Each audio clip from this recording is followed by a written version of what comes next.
Welcome to our channel. Today we how to authenticate with T-Mobile app using Face ID Authenticate. Open the T-Mobile app on your mobile device. If you haven't logged in yet, select the option to sign in. Enter your T-Mobile credentials, including your username and password. Once logged in, navigate to the account settings. Look for the security or privacy section within the settings. Tap on Face ID or biometric authentication options. You may see a prompt explaining Face ID benefits.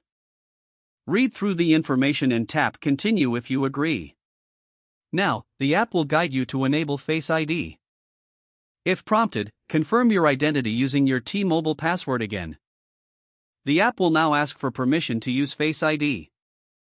Grant the permission by tapping Allow or Enable. You may receive a confirmation message that Face ID is activated. To verify, exit the app and relaunch it. You should see the Face ID prompt on the login screen. Position your face in front of your device's camera. The app will scan your face for authentication.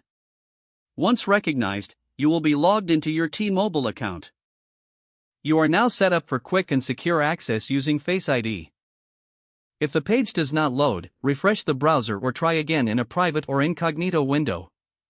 Make sure you are using the correct email address, then retype it carefully to avoid small typos.